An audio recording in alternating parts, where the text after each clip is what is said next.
Hello बच्चों, मैं Canterbury bell school Lachhiwala से आपकी हिंदी की मैम रंजीत कौर।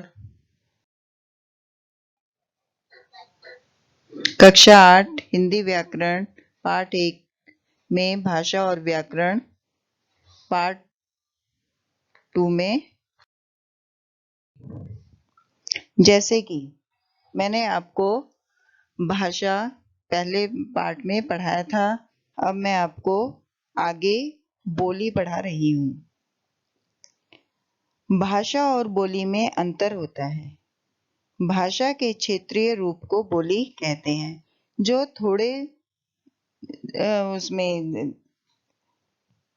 अंतराल में बोली जाती है, उसे बोली कहते हैं। अर्थात बोली देश के किसी भी भाग में बोली जाने वाली वह भाषा है जो केवल बोलने के प्रयोग में आती है और जिसका अपना रचित साहित्य नहीं होता। भाषा की अपेक्षा बोली का क्षेत्र बहुत कम होता है। इसका लिखित भाषा में कोई प्रयोग नहीं किया जाता है और ना ही इसमें साहित्य की रचना होती है। उसके बाद है लिपि। भाषा को लिखित रूप देने के लिए लिपि की आवश्यकता होती है। किसी भी भाषा के लिखने की विधि को लिपि कहते हैं। हिंदी भाषा की लिपि देवनागरी है।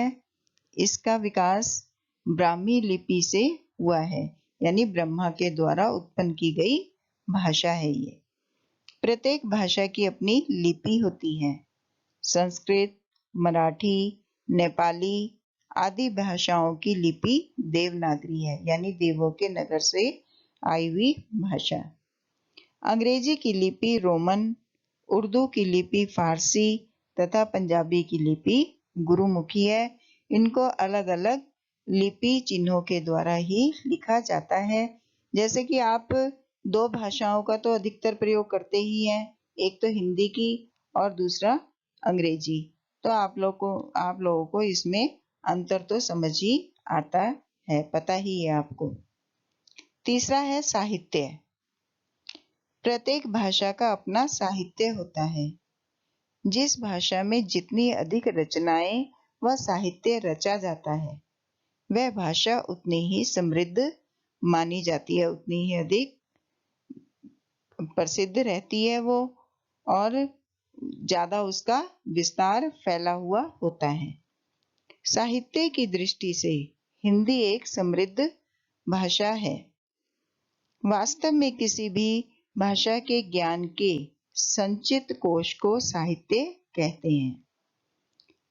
आदिकाल से ही साहित्य और समाज को एक दूसरे का पूरक माना जाता है, क्योंकि समाज की परिस्थितियों के अनुरूप ही साहित्य रचना होती है। इसीलिए साहित्य को समाज का दर्पण भी कहा जाता है। अब कितनी कहानियां होती हैं, कितने उपन्यास, कितने नाटक, वो सब समाज की अनुरूप ही किए जाते हैं। जिस प्रकार समाज में घटनाएं होती हैं, उसी प्रकार ही उनको साहित्य का रूप दिया जाता है। तो इसी कारण ही साहित्य समाज का दर्पण भी कहा जाता है। व्याकरण। भाषा के शुद्ध ज्ञान के लिए व्याकरण जानना आवश्यक है।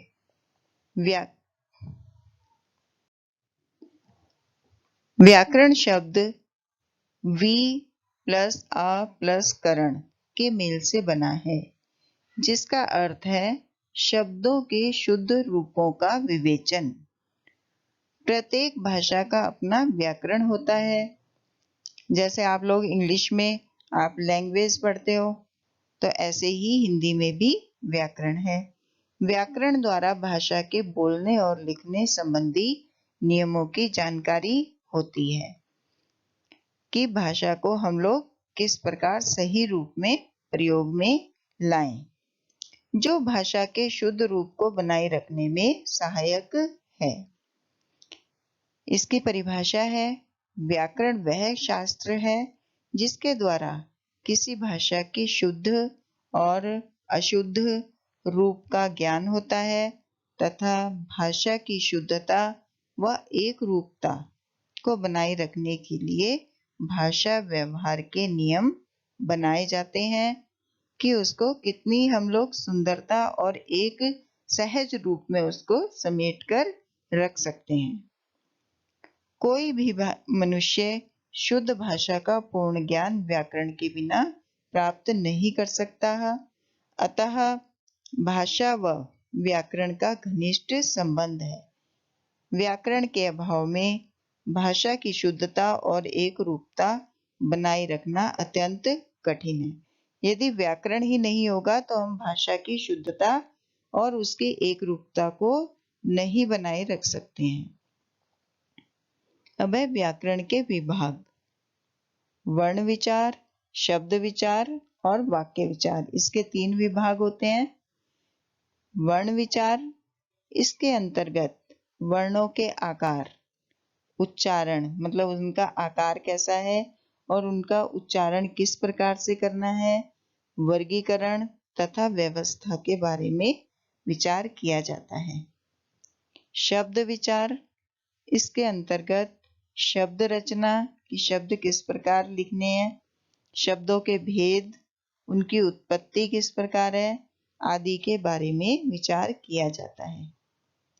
वाक्य विचार, इसके अंतर्गत वाक्य के स्वरूप, भेद, विश्लेषण, रचना तथा विराम चिन्हों के प्रयोग पर विचार किया जाता है। तो ये हमारे वर्ण विचार, शब्द विचार और वाक्य विचार थे। अब मैं इसके आगे पार्ट 3 में आपको इसका अभ्यास कार्य करवाऊंगी। आप लोग इस पाठ को अच्छे ढंग से पढ़ेंगे और समझेंगे, उसके बाद ही उसका अभ्यास कार्य करेंगे।